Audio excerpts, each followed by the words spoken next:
Good evening, everyone. We're going to get started, so if you could find your seat, that would be fantastic. And for people who are coming in, be sure and grab a handout with a QR code, which I will explain in a bit. So thank you so much for being here tonight. I'm Mary Morgan. I'm with Heading Home of South Central Indiana. We are a relatively new initiative that's working to strengthen housing security and make homelessness rare, brief, and non-repeating. I encourage you to go to our website at headinghomeindiana.org to learn more. And we are delighted to put this event together on the important issues of low-income housing and homelessness with our many partners who are here tonight, and I'm just going to name them because they're awesome. Bloomington Multi-Faith Alliance.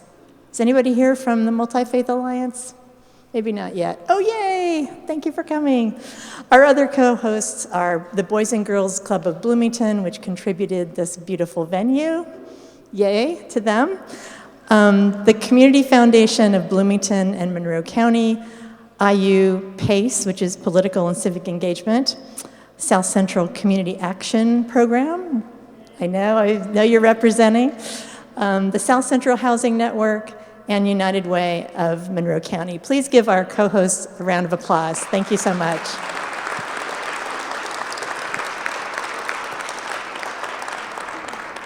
I would also like to thank our election committee. Several of you are here that helped us organize this event, and of course the amazing volunteers who made this happen, all of this setup happen in less than 30 minutes. So please give them a round of applause too. Thank you.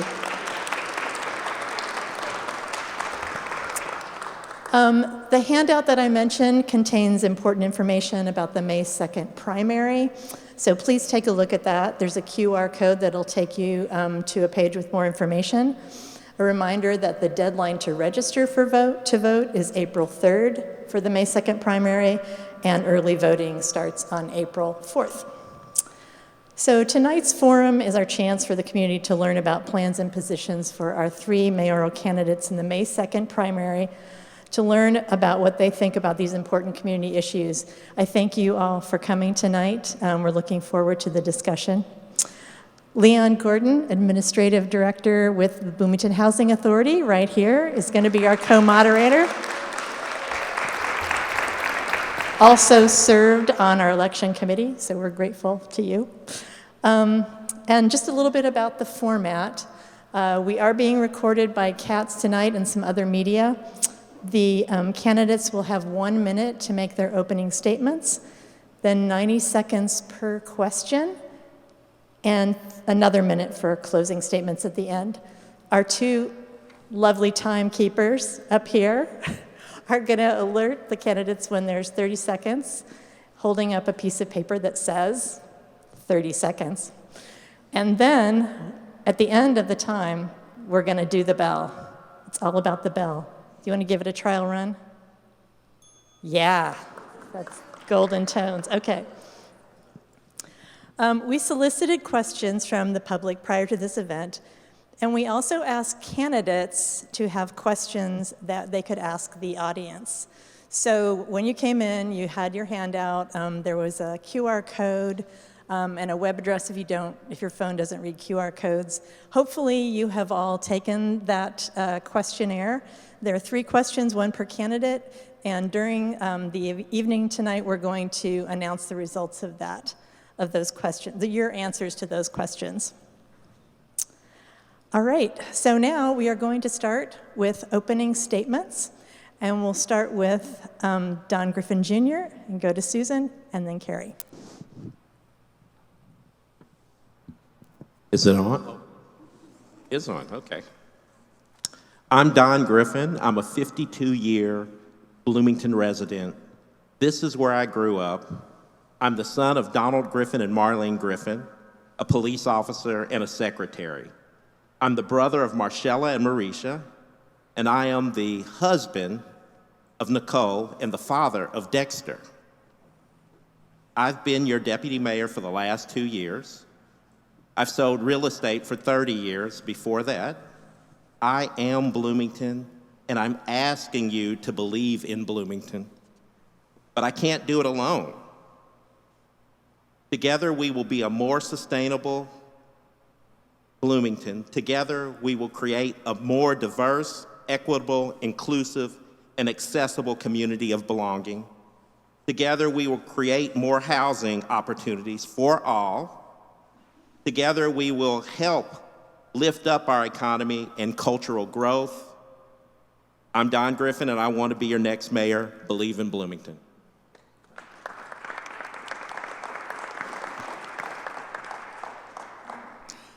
Good evening and thank you. I'm Susan Sandberg, running for mayor of Bloomington because I know we can do better with collaborative leadership.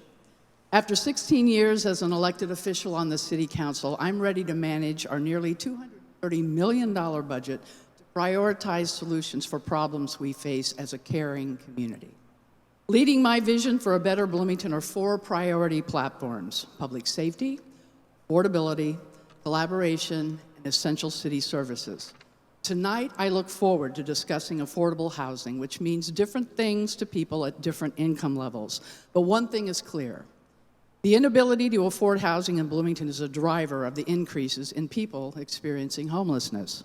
I'm eager to continue my long track record of support in both the public and nonprofit sectors to facilitate better ways to expand supportive housing and rapid rehousing. I will work hard to better incentivize the development of affordable housing in Bloomington. Thank you.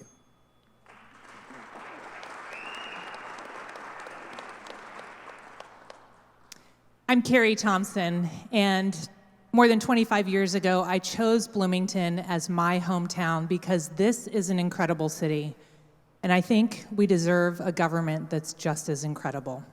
That's why I'm running for mayor. I spent 20 years as the CEO of Habitat for Humanity here in Monroe County.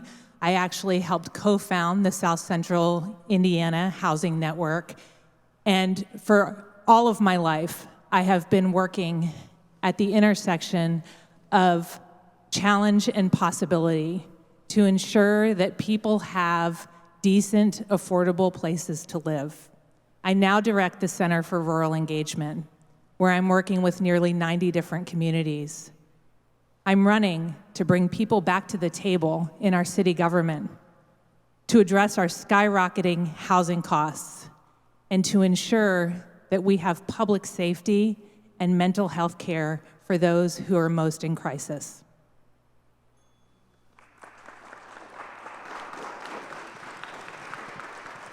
Thank you, candidates. Now we're going to move into some general questions, and we'll start with Susan and then Carrie and Don. The first question is, what kind of experience, either personal or professional, do you have with housing insecurity? And how will that experience inform your decision-making as mayor? Thank you. My experience with housing insecurity comes from a lot of engagement with local nonprofit organizations. As a member of the City Council, of course, we host many programs, the Jack Hopkins Social Services Program, our CDBG block grants for social services, and as such, we have an opportunity to interact with a great array of the incredible nonprofits that we have in this community that are serving the community in low-income populations with food security, housing, healthcare, childcare, an array of nonprofits who come to us to ask for grants and grant support. I am happy to do that. I've also volunteered. I have been a member of the board of the South Central Community Action Program, served as its president. I volunteer with New Leaf New Life in the Monroe County Jail, and I am very much involved with assisting any number of people who are, again, doing great service in our community, working with low-income populations.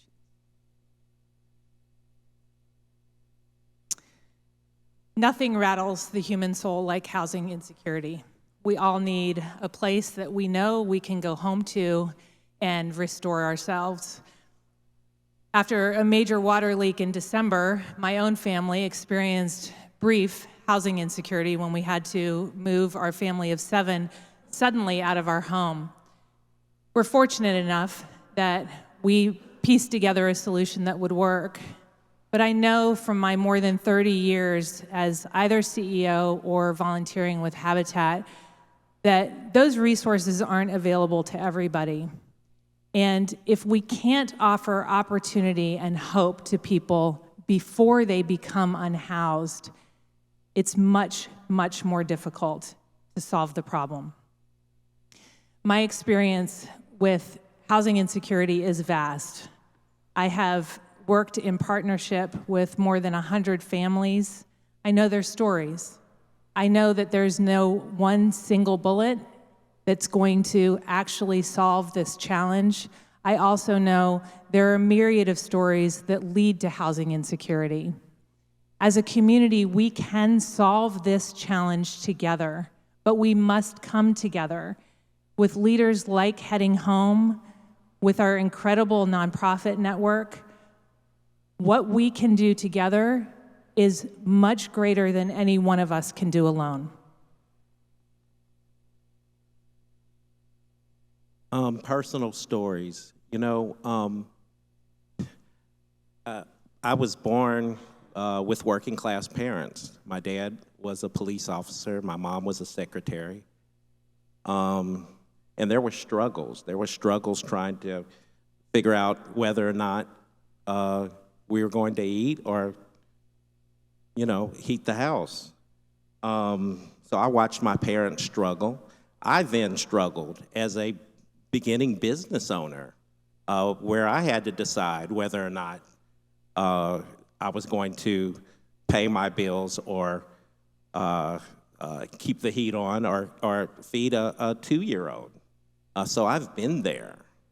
And it's been my passion to make sure others have a place to call home, whether that's as a real estate agent who has done over $500,000 in sales focused on affordable housing and first-time home buyers, or a board member for Habitat and other folks who are in the process, plus as a deputy mayor helping others and other community members reach out and try to create more affordable housing. This is what I'll continue to do as mayor. All right, thank you. Our next question. Residents from some Bloomington neighborhoods have a strong voice in shaping city policy. This forum is taking place in the Crestmont neighborhood. How will you engage residents from this part of the city and other neighborhoods that are typically unrepresented when making public policy? And we'll start with Carrie, Don, and then. Very simply by going to them. City Hall serves an entire city, and we need to recognize that not everybody can come to City Hall, especially not during City Hall hours. I used to live in this neighborhood. I lived at 11th and Lindbergh, and then I lived at 14th and Lindbergh. This is a great neighborhood with great people in it, and they deserve to be heard. And frequently, we set our city hours based on traditional 9-to-5 kinds of work jobs. We need to recognize that people need the city to come to them, and we also need to innovate around how we listen to people and how we engage them.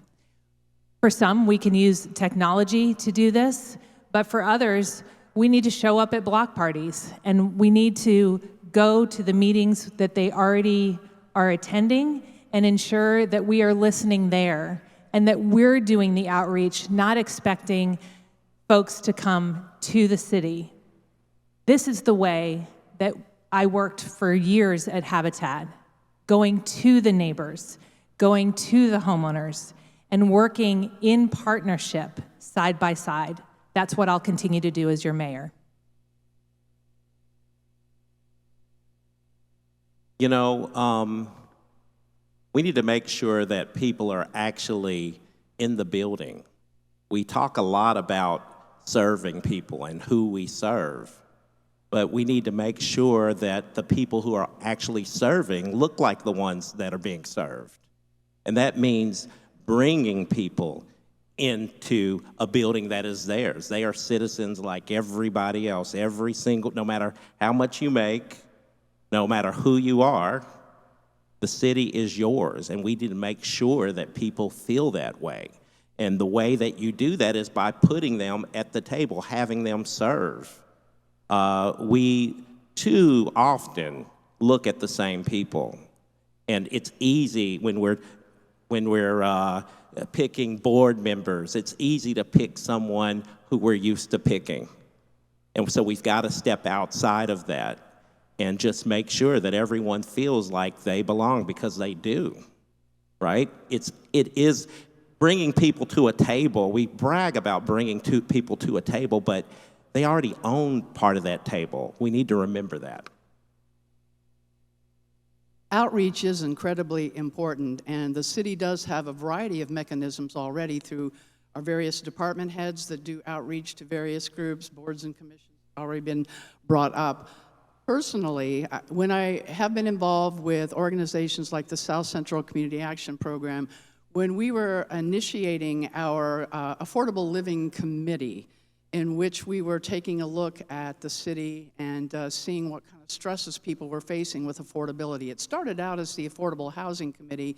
It ended up being the Affordable Living, because we realized it's not just the cost of housing that's causing people to really be in financial jeopardy. It's the cost of everything: food, shelter, healthcare, childcare, transportation issues. And we outreach to the people who were involved in, at the time it was called the Circles Initiative. I was very much engaged with that at the beginning. It's now called Thriving Connections.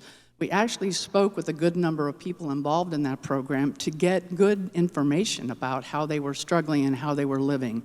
So I, again, as a former Child Protective Services worker who has been accustomed to making home visits with people, families that are vulnerable and in some legal jeopardy, and as mayor, we will make sure that we are accessible, that City Hall is welcoming, and that we are going out into the community. When I say we, I mean everyone who's employed by the city, whose job it is, to make sure that we understand the needs of every single person who lives in this community to help make their lives better. All right. Thank you, candidates. Do you support coordinated funding for programs that address low-income housing, homelessness, and related services? If so, what's your approach to aligning grants from the city, the county, and others to address shared priorities and community needs? And we'll start with Don. Of course, I support a community-based sharing of resources with city, county, and other entities. One of my ideas is a no wrong door center. That it would be a housing center with conference rooms, and it would focus on homelessness, resource vouchers for Section 8, and first-time home buying. I think just a center, an outgoing center, would be a great idea, instead of having things within an office, but a outside-facing center that would create housing opportunities from the beginning to the end, with a continuation of care and that kind of thing.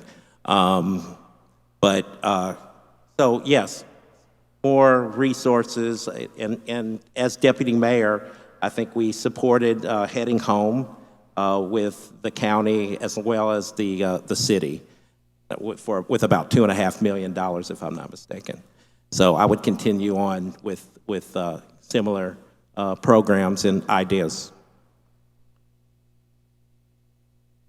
Coordinated funding is absolutely essential. The city of Bloomington, we all know, is not capable of meeting all the needs with respect to affordable housing and a number of critical issues. So we must combine our forces with our county colleagues, with other grant sources, with state opportunities, and with federal funding.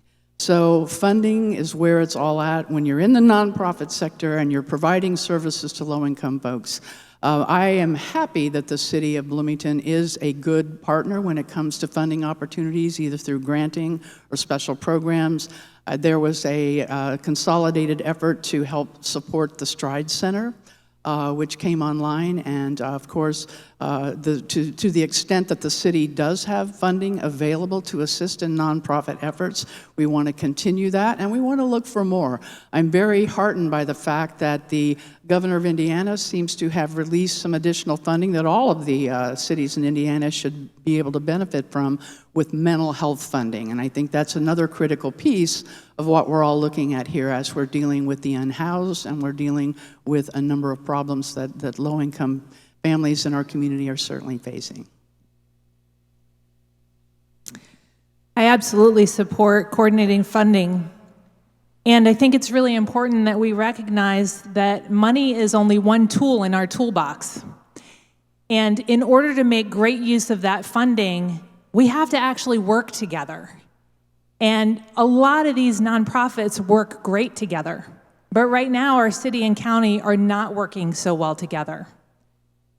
What we need is leadership that will bring people together, that will take ideas, that will help convene the excellent nonprofits that we have and help guide a facilitated conversation so that we set principles that lead to tangible outputs, not just studies. That money should be used well in a direction to ensure that we actually are housing people, that we're taking people off the streets, that we also are ensuring that the people who are currently in homes, no matter what they look like, can retain that roof over their heads. It's critical. And if we can't coordinate our principles and work towards something together, that money will not be used to its highest and best purpose. All righty. So our next round of questions is going to focus on low-income housing. But before we transition into those questions, we're going to take a moment to report on our mentee survey. These are questions that the candidates provided. This first question was provided by Susan Sandberg. So that question was, although each is important, which of these housing supports do you believe is Bloomington's current immediate priority? And we had a choice of emergency shelter, transitional shelters, rapid rehousing, and permanent supportive housing. We had a total of 54 respondents, and I'll go ahead and report out on the results and give each of you an opportunity to respond to those results. So in the lead, we had 27 respondents for permanent supportive housing, 14 respondents for rapid rehousing, in a close third, transitional shelter, and 12, and then just one lonely person for emergency shelter. We'll keep the same order if you all had comments on those results.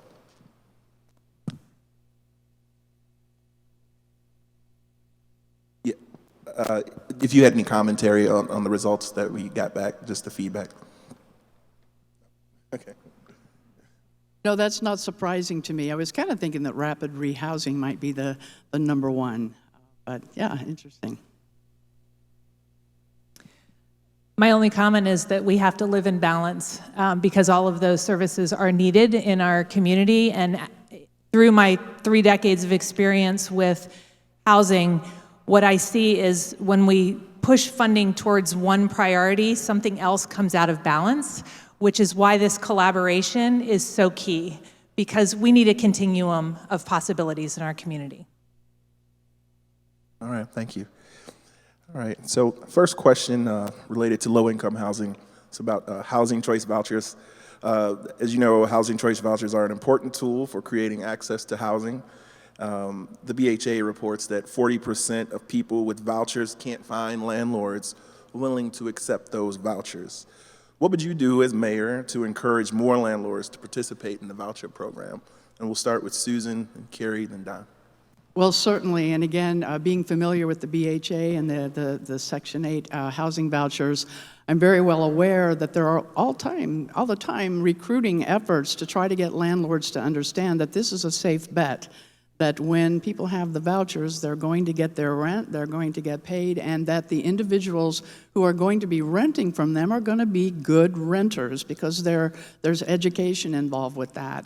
I'm understanding that Heading Home is actually working with a landlord program, at least it's being piloted, I believe, to actually assist landlords maybe with some repair of their homes in order to, in exchange, to make sure that they are going to be able and willing to take on tenants who have these vouchers. And I think that's a step in the right direction. I would certainly encourage that because it is a critical need. You can get the voucher, which are competitive to get in the first place, I understand. And then if you're not able to use that voucher because you cannot find a landlord, this is a critical issue that the City of Bloomington can certainly help facilitate through our connections with organizations like Heading Home and others in the BHA.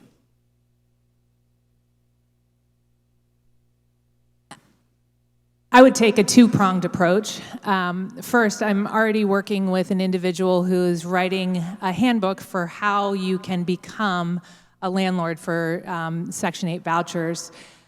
This is incredibly critical because our landlords need to understand what it entails, but also how to support families when they are in those homes, how communication is essential, and how really taking care of any challenges that you have right away can promote a great relationship, just as it does with any relationship. The second is to support landlords when there are problems. We can just anticipate that there will be problems in some of these residences because people have problems, families have problems. And so when we can support landlords tactically, when we can help with rental assistance when things go wrong, when we can help with conflict resolution and maintenance issues, then the renters can be successful and the landlords can be successful, and we can retain those families in those units. Dealing with the risk is one way to help with some kind of insurance policy of some sort for clean out, training for not only the landlords but also the tenants is another form that could really help. But you know, too much talk about landlords. We want to continue and increase the amount of landlords, but I think we also have got to think about tenant advocacy because people less than folks that are really struggling have a tendency to get hurt by landlords. So advocating for tenants, but also making sure that we can find ways of for landlords to take on vouchers from the tenants is a great idea. Yeah, that's that. Thank you. This next question focuses on our neighborhood institution, IU. What will you do to engage the IU administration in addressing housing costs? What ongoing role should IU play in dealing with the impact of student housing on the local housing market? We'll start with Carrie, then Don, and then Susan. I'll start with a conversation. I think we need to open that door and open it wide so that we can understand what pressures IU is trying to meet with their faculty and students now in the housing market. But I think that we also just need to recognize that the city, when the city is lifted, IU also benefits. And we are in a relationship now that is a full-blown pressure cooker when it comes to housing. It is in both parties' best interest to have an open communication about what we anticipate in terms of housing needs in the future and currently, and how we can work together to ensure that people who work here can afford to live here. It is in everyone's best interest.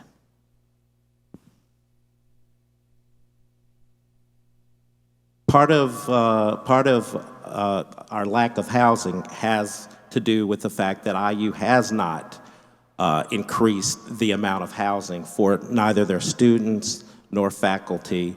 And so it is putting a strain on our community. So we do have to have several, and we've had several conversations with Indiana University in regards to housing. They know that they have a problem. We know that we have a problem. The county knows that they have that the county also has a problem. It is a regional, it's a regional problem, and we all need to get together and increase density in areas that are underutilized. And that also includes campus. There are several opportunities on campus to increase housing, not only for undergraduates, graduates, but also faculty. So more tough conversations need to be had with Indiana University. Thank you. Relationships are always critically important when you're collaborating and when you are a city with a big university at its heart. I came here as an undergrad. I recently retired from the O'Neill School. I have good working relationships with the incredible faculty there, and I look forward to all meetings that I have with IU officials, and I have had several over the years, and just had one recently when we talked about this very thing, you know, IU real estate and Bloomington stresses and strains with affordable housing. I understand at IUPUI, for instance, there is a little bit of cooperation with that university and the city of Indianapolis because we realize that it's not just students who need housing, it's your staff. It's your faculty, and sometimes the staff are not all that highly paid, and they need affordable housing, just like permanent residents of Bloomington do. So it will be critical for us to sit down at the table, as we sit down with a lot of tables, to partner, to collaborate with our leaders at Indiana University to try to get to an understanding of how we can assist each other in making sure that the people they employ, the students that go to IU, and our residents here in the city of Bloomington have decent, affordable housing. We must work harder on getting those incentives in place that will encourage the development of and the rehabilitation and the preservation of the housing that we already have that's naturally affordable in our neighborhoods. Thank you. Thank you. What is your understanding of how a community land trust can create housing for low to moderate income residents? Do you support the land trust being created by the BHA and Summit Hill CDC? We'll start with Don, Susan, and Carrie. Sorry. You know the answer to that, I think, but the public doesn't. Yes, the land trust, if those don't know, it's a way to make sure that housing stays affordable by keeping the land with the city or whoever owns the land trust. And that way the price of land can be kept in check, or the price of the housing can be kept in check because the folks are not financing the actual land. It is something I support. It's a way to continue providing affordable housing, and in fact, it may be the only way, one of the only ways that we're going to be able to keep affordable housing for extended amounts of time. It's been done before in the RCA Park, and it was fine, but it did not have the resources from the city behind it. We've got opportunities in the Hopewell Center, which is now it's the old hospital, and we've got some other opportunities off of 17th Street. But yes, more land purchases like that are what I think we need to do. The cost of housing, of course, do rely on a lot of different costs that developers have in producing such housing. And the cost of land is critical. So a land trust model does absolutely make sense. If you take that off the table, you're going to produce housing that is much more affordable than market rates, where they're having to purchase whatever the market rate for the land is, in addition to get their banking in line, in addition to the rising cost of materials that it takes to build housing. So a land trust model absolutely makes sense. The more we can reduce the cost of new developments, the better. And so I fully support the Summit model. I am very much looking forward to the development of the Hopewell neighborhood. I have high hopes that we are working with the right people who understand how to bring in affordable housing, who know how to leverage tax credits in order to get that done. And the more we can reduce costs for developers, I think that's going to bring some prices down. I conceptually support the land trust model, and I don't want to put people at risk. And there is a very important issue that needs to be solved if we want to make this a success. We have had a model like this in Bloomington, and it failed. And this time we need to make it a success. And in order to do that, we need lenders at the table who understand this model and who will guarantee that if the resident needs to move out of that unit, that they will provide lending for the next resident. After the housing crash of 2009, when lending completely pivoted, our mortgage lenders had to comply with completely new regulations. That was good on the whole, but it makes it very difficult to resell a house in a land trust model. We need to have, I would suggest, a lenders symposium so that we can attract the right lending pool that can guarantee these homeowners that if they need to move, if they want to move, that they can. Because housing is about people. It's not about buildings. We need to ensure that those people can succeed. Thank you. Next question. What zoning changes would you propose to foster development of low-income housing? Susan, Carrie, Don. Thank you. I currently feel, and of course I was instrumental in the whole Unified Development Ordinance as it was being changed into its current state. I'm not quite sure we've got the incentives correct when we are incentivizing the developers of the larger multifamily apartment complexes. If you check off certain boxes for sustainability, for instance, you get an extra story. You check off a box to do certain units in workforce development, you'll get an extra story. I don't know that that's the right way to go about it. I would like to see changes in the UDO that do reflect a need to keep core neighborhoods where, again, affordable housing is kind of naturally occurring in the smaller homes, to put more emphasis on rehabilitating those homes, preserving those homes, and protecting those homes. So those are some changes that I would like to see made in the UDO to once again incentivize the kind of housing that we actually need for people in lower income ranges than some of the incentives we have in place right now that I don't see working as well as they were possibly intended when those changes were made. Density in and of itself, density makes sense where density makes sense. But that alone is not going to bring the cost of housing down. Just building more. I think we've all kind of bought into this somewhat of a trickle-down theory. Build it, and somehow the prices of other housing will come down. We've not seen that, and that's largely because we live in a college town. So there are changes we could make. We could make things more affordable for people doing affordable housing. Can you give me the question again? I'm sorry. Yes, so what zoning changes would you propose to foster development of low-income housing? Oh.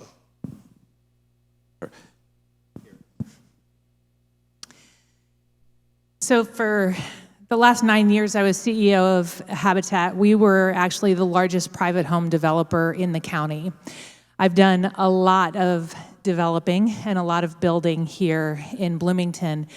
And there are several things that can help make housing more affordable.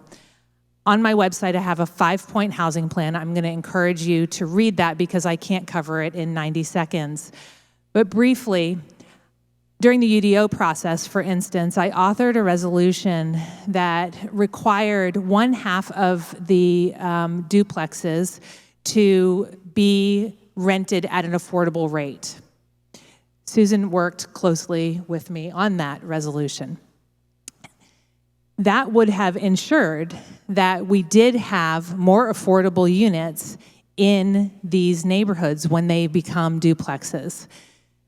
In my housing plan, one of the other things I have suggested is that we create a navigation system that makes our zoning code completely transparent so that there are not $250,000 of changes after Plan Commission.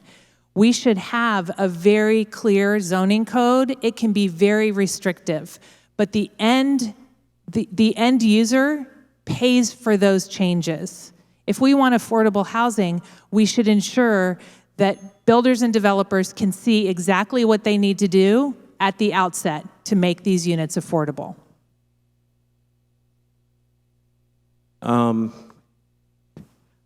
We need to increase density in areas that that are underutilized.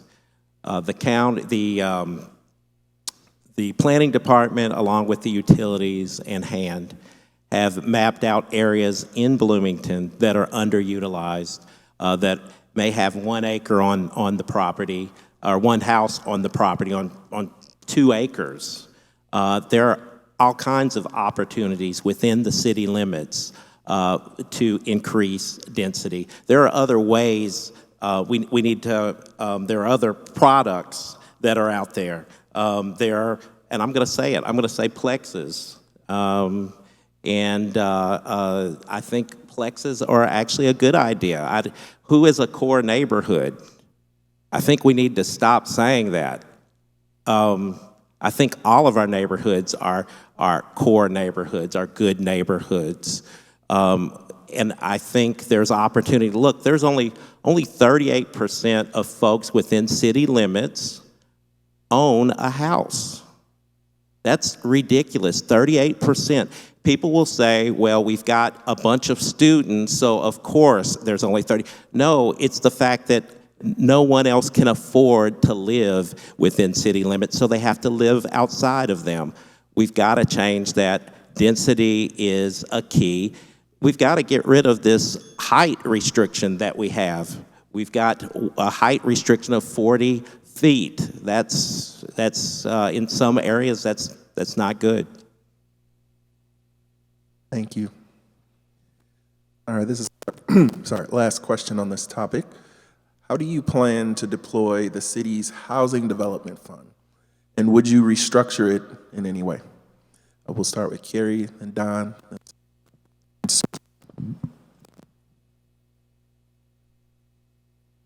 Back to the collaboration, I think that we need to have a good planning session with all of the affordable housing providers to set priorities for that fund. And then we need to actively deploy it. It's very simple. We have great folks who are already seeking to fill this need. We should be working with them and asking what we can do to add more people to provide those services, but also to ask what's missing. Where is the gap? We need attainable housing at all levels right now in the city of Bloomington. And in order to do that, we need to work together. We need to take that housing study that we did in 2020 off the shelf and write a tactical, strategic plan to ensure that we get at least those 2,700 units created. And we need to do that in partnership with the people who already are working hard to serve our residents. We have the money, we have the will, we need more better projects, and we may need to figure out how we use that money. Is the problem down payment assistance, to do especially when it comes to affordable housing and affordable, attainable housing. Should we consider helping a small developer with down payment? It takes 20 to 30% to purchase an investment property. Do we help out with that? There are other ways that we can use that money. I think it's a great program. I really do. We've gotten over 1,400 units, affordable units over the last 6 years with this program. And countless other opportunities. So it's not something, before we talk about breaking it, we really need to know, folks really need to know how it works, because it's working very, very well. The Housing Development Fund is a good idea. I supported it as a member of the council. And it comes about in large part because the state of Indiana does tie our hands in the city of Bloomington. We are not allowed by law to have what's called inclusionary zoning, in which we require anyone developing housing to do anything related to affordability. We cannot make them. We cannot put anything in code that says you will, bring affordable housing to our community. So the Housing Development Fund was developed for them to voluntarily contribute into that fund, so the city of Bloomington would have some funds to be able to do things with. That is somewhat limited in its scope. Our hands are also tied in that we have very few tools. We can do tax abatements, we can things of that nature. We can certainly incentivize affordable housing builders to do housing that is less market rate and more in line with Bloomington's salaries. But we are doing everything we can to incentivize, and I think our best strategies are to identify who are the builders that are affordable housing builders. There are some around that we can build relationships with. And of course, we need to identify where are the proper sites where this kind of housing can be developed. Is the infrastructure there to support it? And then, is the city willing to work with the developers to make sure that's the case? Last but not least, we do need to coordinate with our county officials and make sure that we're doing everything we possibly can within our ability legally to provide incentives for affordable housing. It's difficult. We don't always have the ability to get the things that we know we want and that we absolutely need. We're going to move on to questions focused on homelessness, but before we do, just going to report out on the second audience question. The question was submitted by Carrie Thompson. Though all levels of government play a role, do you think the key solution to the systemic problem of homelessness is primarily a matter for local, state, or federal government? By far the most respondents, 42, said local government. 13 said state government, and 5 said federal government. I find that very interesting, given the amount of federal funding that comes to support programs that address homelessness. But what are your thoughts? Do you have any thoughts about that question? And yeah, sure, Don. Okay. It's time to stop pointing fingers. It's something that state, federal, city, and county need to work together on. We've got funding. You're right. We need more. And let's remember, this is a mental health. I think we've got to stop calling it the homeless. I mean, that's a small part. This is a mental health and substance abuse crisis. And if we're talking about homelessness, then we need to broaden who we think. When we thinking about homeless, we need to broaden that. That's the 18-year-old that is out of care. They're out of they've been kicked out of. That's the baby. That's the mom that just had a baby. There's a lot of people we need to think of when we're saying homeless, because it has a much bigger meaning.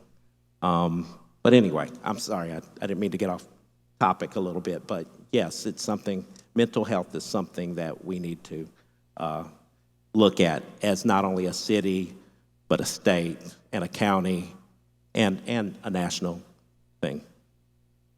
Well, as an elected official at the local level, that is a bit surprising to me because, again, I see our role as a facilitation role, and it takes all of us. It takes all of the individuals in our nonprofit organizations that are serving the underserved, that are serving low-income residents in our community, including the unhoused.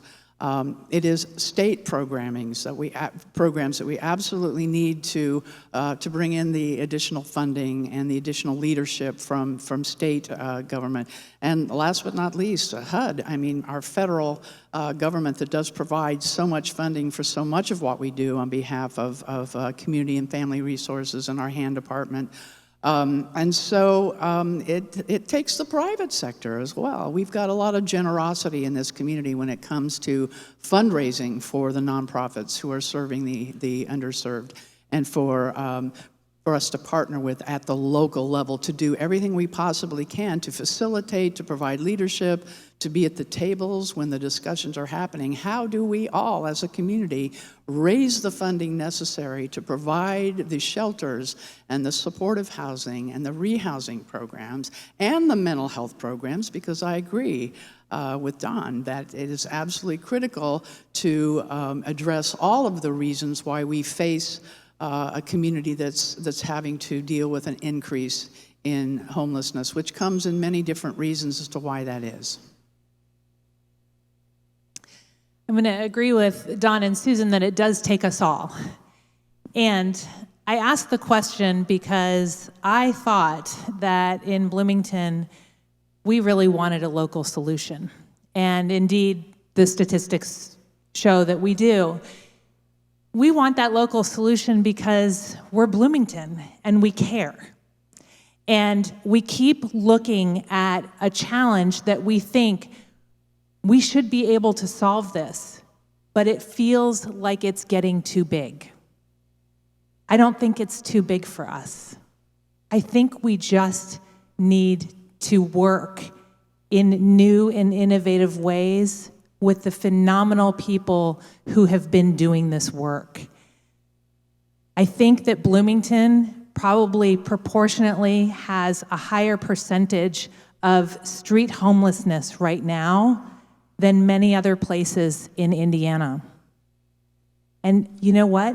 We're a caring enough community that we could really say, instead of being scared of that or running away from that or saying we don't want that, we could instead say, how do we embrace this challenge and make Bloomington the city that cares so deeply that we solve it, and the rest of the country looks at us for the model for how we did it?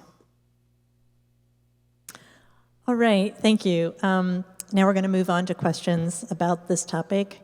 A business owner calls you to complain about a person who is sleeping on their store's stoop. What do you tell them? And we'll start with you, Don, and Susan Carey.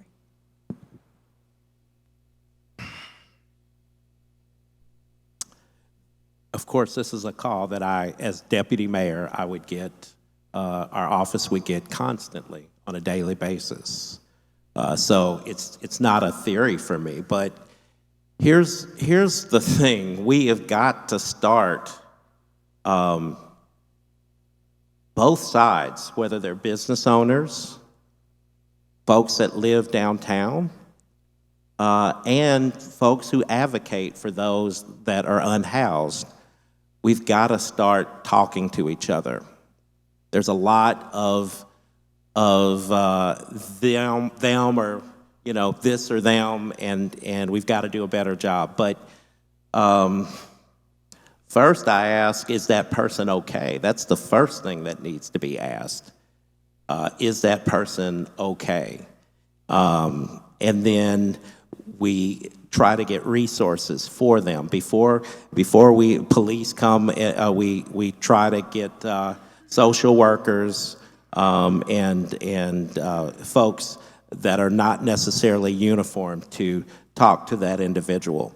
But it really depends. But this happens so often, and we've got to do a better job. We've got to put people in a room and talk about that one true thing. First, start with that one. Before any yelling happens,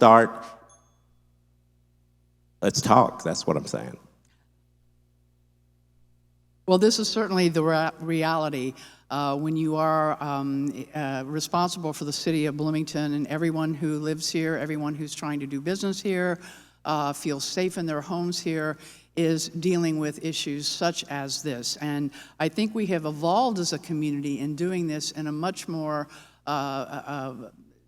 gentle way, if you will, by our own community policing standards for incorporating, it used to be called the downtown resource officers. Now those have been kind of rolled into our new programming where we have social workers embedded, we have community specialists involved, and we also have good places to refer people to who need to have redress for these kinds of circumstances. I've mentioned the Stride Center, 24/7 operation that is partnered largely by Centerstone and Cook, who have helped sponsor that program, where our police officers, if they are called to some scene like that, they have places and they know how to deal with the unhoused and folks that maybe are causing some disturbances or disruptions for neighborhoods or businesses.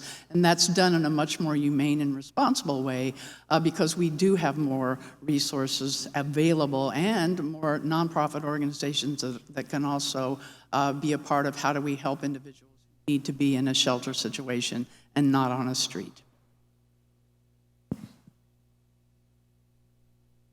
I think this is a call that the mayor's office probably gets a lot, and this is the challenge that has seemingly not changed in many years, and I think that there are probably more of these calls than there used to be.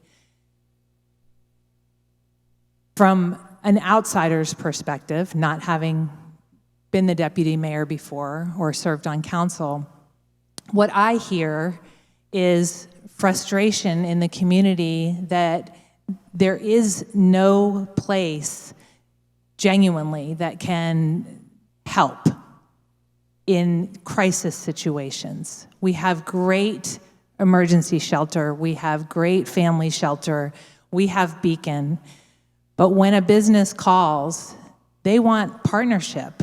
And they want to know, and the business owners I have talked to, they want to deal with people, with the human beings with dignity. And we have to create that path. I have, and I will continue to talk to people who are unhoused about what it is that they need and what resources might meet their needs. I will also talk to the business owners about what challenges are existing and how the city can genuinely help. The police have told me they actually don't know what to do. We need a change.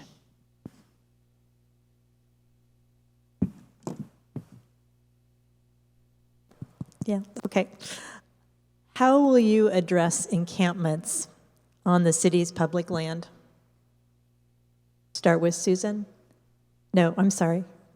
Yeah, Susan, Carrie, Don. Encampments on public land are always difficult. There are matters of legality where people are allowed to be and not allowed to be. This is a question that comes up that really there is no answer for. When the encampments themselves become unsafe and unsanitary, I've certainly seen what has happened when you have to move them from one place to another. I think some of the timing of some of the movements have been unfortunate. I think what lessons the city has learned about that is to make sure there's adequate notice given when someone has to be moved from a place where they are not legally allowed to be and where it's causing issues either for sanitation or for nearby property owners who want that removed. But giving adequate notice, making sure that the organizations who support people who are unhoused are made aware of an effort to move people out. that has to be better coordinated, and unfortunately, it's something that has to be done from time to time. It's unpleasant. I know with the case of the DNR move, the one that was down in the Lower Cascades area, I did visit that encampment. I did see the conditions there, and DNR certainly had the authority and certainly felt the need to get that cleared and moved away. So that's a reality that we have to also address. How do we do that in a more humane fashion and in a fashion that actually provides for where they're going to go next? This is a situation that I actually faced when I was CEO of Habitat. We had a piece of property that we were set to start creating a new neighborhood on, and I knew there was an encampment, and so I spent many days walking to the encampment and meeting different people, because there are different people there on different days, and telling them about our plans and the timeline.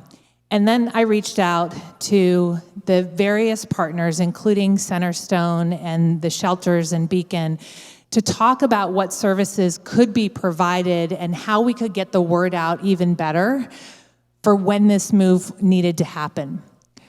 We posted placards on trees, we worked with partners, we talked directly to the people who were sleeping there, and by the time that we needed to get in there to start developing, everybody had willingly moved, and they had all been offered a solution. This is possible. This is possible in Bloomington. We can treat people with dignity, not pull up the sanitation trucks and shred tents. And I believe that if we do, and we can create those solutions for where they can go next, we will stop just saying, not here. Instead, we can say, you can be here, instead of just where you cannot be. There actually are plans in place. There's we as a city, and in our cities, in our parks, we currently say that there are no encampments on city property, and we give 10 to 14 days. We send out our partners within the community and try to get people counseling. We make sure that there are places for folks to go. These encampments are dangerous. They're unsanitary. We've had murders. We've had people die. We don't know if they're murders or not. We've had people get sick. We've had rapes. It's not sustainable on a public park or a public street. And in my administration, and keep in mind, I feel that if there are encampments that are off city property, that like the island, that are off city property, that we need to do a better job of helping facilitate those folks, having health checks, making sure that it's sanitary. Sorry.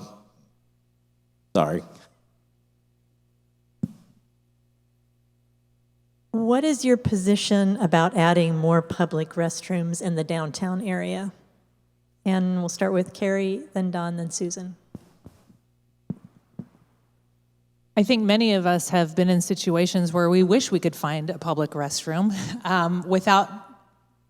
not at a time that we happen to be going in and eating somewhere. So I think the city would be well served with some additional public restrooms.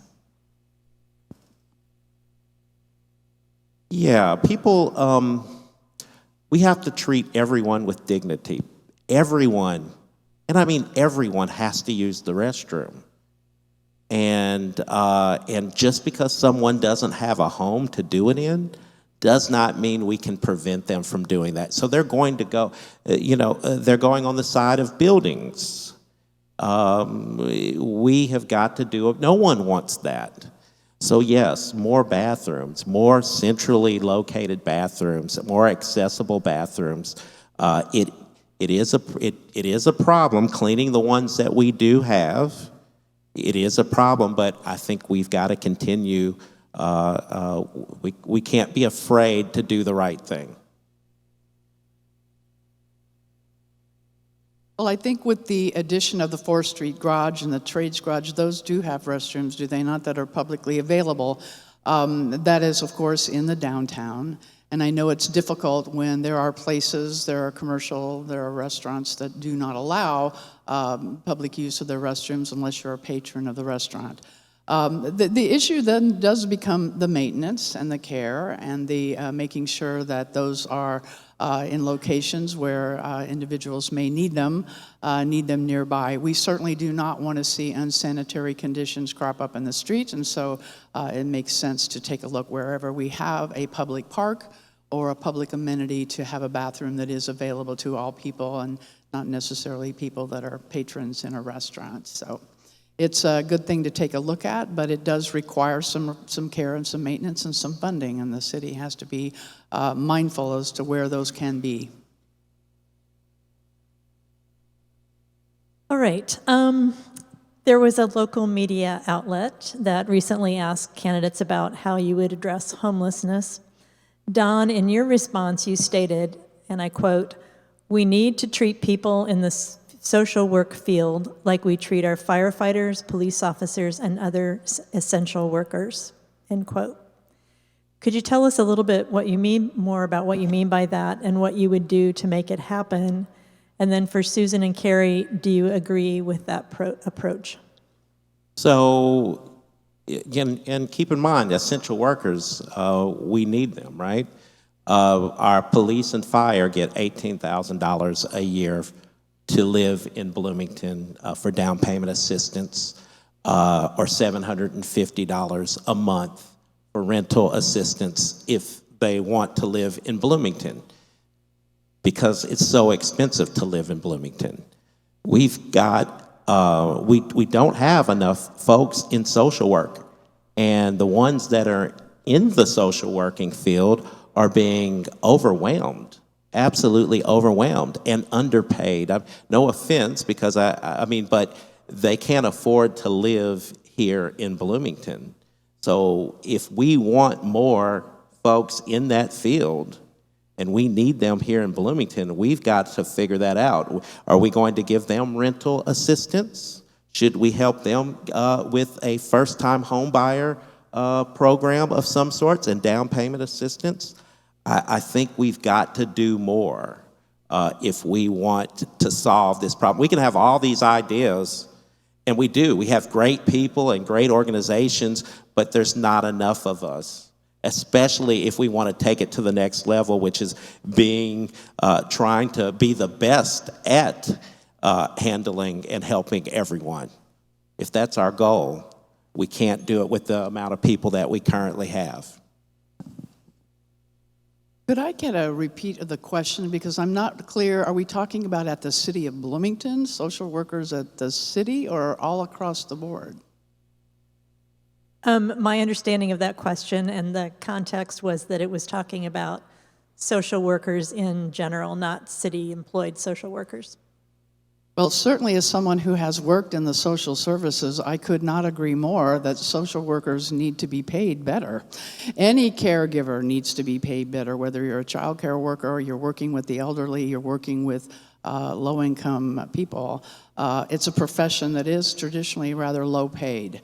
And related to how much money other professionals make within the city, whether it's police, whether it's fire, whether it's our AFSCME workers, whether it's our dispatch workers. Certainly if we're speaking about from a city of Bloomington perspective and a finance perspective and a budgeting perspective, we want to make sure that we are paying our workers a competitive wage so that we can keep them, so that we can retain them, so that we can make sure that the professionals that we have working for you at the city of Bloomington are making a fair and living wage. I don't know what the city of Bloomington can do about the wage inequity issues as to social workers being very lowly paid, which they clearly are. And they're some of our most valuable people who work for our communities, and I'm just not sure exactly how we deal with that wage disparity.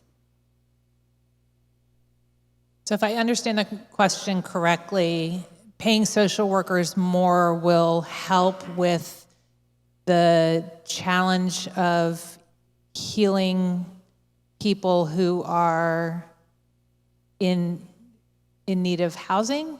Is that, I'm sorry, I it was think, I think Don, and look, don't let me speak for you, Don, if this is wrong. I think he was referring to the social workers who work in agencies that support services for homeless. Yes, so my approach to this would be that we certainly need incredible talent at all of these agencies. And part of that talent is social workers. And certainly part of how you attract and retain people is how much you pay them. And that's not the only thing that goes into retaining a great team.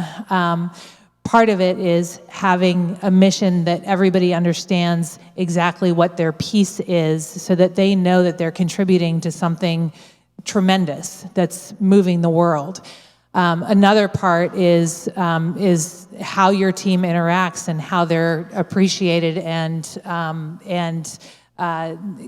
can understand that they bring value and that they themselves are valued in that team. So we're talking about pay disparity in many of the services in Bloomington right now. We're looking at firefighters and police that, we're understaffed in many areas. And I think we certainly need to look at pay to retain the workers that we need. And we need to look at the rest of it as well. People need to know that they have a boss that has their back. They need to know exactly what's expected of them, and they need to have the resources to get it done. So I think pay would be something to consider, and there are probably other levers as well. All right, thank you. Final question in this category. What is the single most important thing that you will champion to end homelessness in our community? And we'll start with Susan. I think it's clear that we do quite a bit in this community through our very rich nonprofit networks and the funding that we're able to collaborate with city and county and the ARPA money and Recover Forward. We've done as good a job as we can to address the issue of homelessness. I am thinking, in addition to the harm reduction techniques that are clearly important, we want to make sure that Narcan is available. We do not want people ODing. We do not want people suffering with untreated mental illness. We don't want people living on our streets in unsafe and inhumane conditions. I think we do need to focus more on the mental health care aspect. We need to do a better job of finding the funding sources. Hopefully more are on the horizon. To be able to have community mental health centers that can help not only with the immediate need to get people into housing, but to help people get healthy, help people become self-sufficient, help people get to a point where they are better able to take advantage of rehousing and the various programs, fortunately headed up by Heading Home, and the array of everyone in this community that's working diligently to focus on the unhoused. But I think mental health is going to be a significant key for better funding for some of the gaps that we're currently experiencing. And the capacity issue, too, we've got to take a look at that. The single most important thing for ending homelessness is to support Heading Home, which is doing an incredible job of creating an umbrella and giving us direction as a community so that the service providers can collaborate and that they don't have to do the heavy lifting of the convening and the umbrella planning. I will agree that we also, I think, need an equal effort when it comes to mental health and substance use. And that is critical work, but people need to be in shelter before they can have healing in mental health and substance use. So we know, and we have committed as a community to the Housing First model. We know it's very hard to do anything else when that basic need is not met. We must meet that basic need. That's why Heading Home is here. And there are a myriad of other things, mental health being one of them, that also need to be done in our community. Yeah, Heading Home. I mean, we have a lot of plans within the city of Bloomington. We have our sustainability plan. We have, there's always a plan. That other people have worked on, very smart people have worked on. Heading Home, there's a plan already in place, and we need to lean into it. This Built for Zero community of 100 folks or 100 communities that you're working on. I think that's really important. Well, first focusing on the folks that are veterans, but then I think the youth, the 18 to 23-year-olds, I want to really focus in on that as well. But also just, we've got to stop using our jails as a mental health facility. So we as a community, once again, we can't say this is the county's problem and it's not the state. We've got to bind together and figure out wraparound services and really push for that around the jail. All right, we can't use it as a mental health facility anymore. So if I can be a champion of that and a champion of what the people that are already working in the field. All right, thank you. All right, so move on from that segment. We'll report on our final audience question and then segue into closing statements. This last question was posed by candidate Don Griffin. We had a total of 58 respondents. Are we as a community scared of being the best at taking care of those that are less fortunate? And we had a perfect split on that question, 50-50. Which tells us that many folks think there's things we're doing well, and maybe not so well. Is that maybe what you expected, Don, or? I think that my whole belief in Bloomington means that we find a benchmark and we do the best at the things that are important to us as Bloomingtonians. And I think we're scared to be the best at taking care of folks with mental health and substance abuse and unhoused issues. I think we're scared that it will bring in more people that will also seek our assistance. And that is scary for some people because, and even folks who are working in the industry who are already overworked and underpaid. And that's one of the reasons why we need to get ready. If we're going to do this, we need to do it the right way. And I think that scares a few people. That's what I think. I'm not sure that scared is the right word here. I know in my experiences both in working as a case manager and doing social service work and working closely with many of the nonprofits who do here in the community, I have a sense of pride about that. I've always bragged about the fact that Bloomington is a generous community. It's a caring community. We care for our people. I think what I wish other cities would do throughout the state is do an equally good job of using their resources and their community strengths to take care of their individuals, because let's not mistake it. When you are a community that cares and you do provide a lot of services, you're going to attract individuals from other communities who come here. I started to say in my last answer, one of our issues is a capacity issue.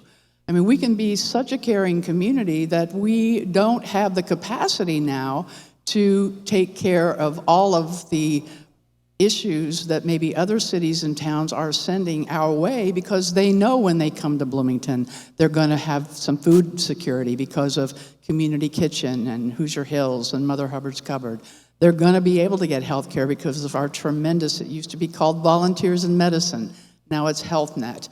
We do have shelter opportunities. We do have Heading Home. We do have Beacon, Wheeler, the Stride Center. We are a tremendous community when it comes to that, and I wouldn't change that. But it is creating some issues, so I'm not sure scared is the word. We can't deny that that's happening.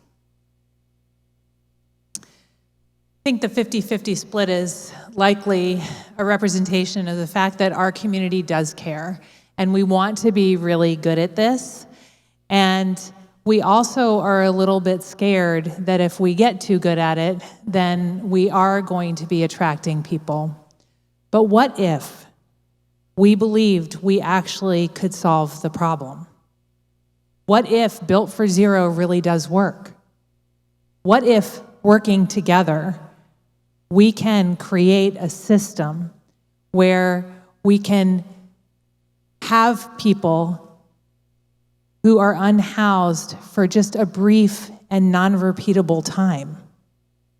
I think we can do that, but we have to work together. And we have to work with the other communities so that they understand the resources they need to help the people that are already in their communities. Thank you. All right, we're going to transition into final statements. We're doing great on time. Great on time. All right. We want to thank you all for coming out to help us understand your positions on low-income housing and homelessness. And now we'd like to hear closing statements. We're going to give each of you a minute to share your final thoughts. We have Carrie, then Don, and then Susan.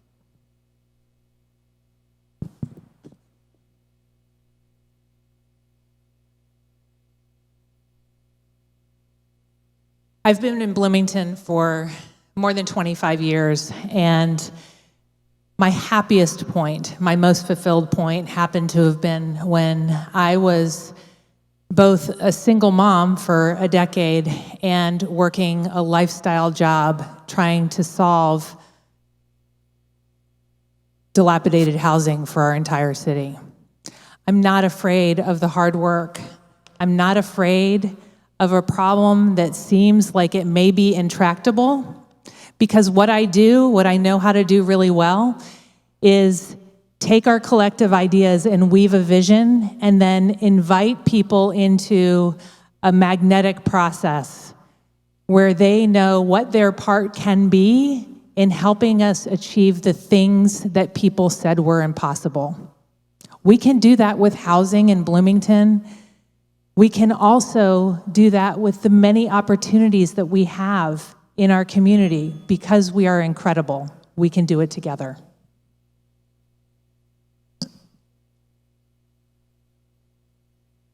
Bloomington is going to change. Are we ready for it? Because if we go forward without a plan of action, yes, our quality of life will get better. We will have more amenities and better parks, but we need more housing, and we need to attract better paying jobs. We will continue to attract more people from the East Coast and the West Coast and beyond. But in a great haste to improve, we can't continue this trend of becoming a community of haves and have-nots, pushing people out along with the heart, character, and vibe that makes folks want to stay here in the first place. We must become a place that is accessible to all. We must become a place that raises up the least of us. We must become the best version of ourselves. A better Bloomington for every single one of us.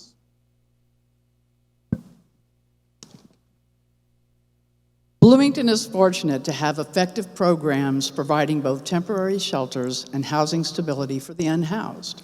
I support the good efforts of Heading Home, a data-driven program designed to make homelessness rare, brief, and non-repeating. Recovery and treatment housing options need more funding.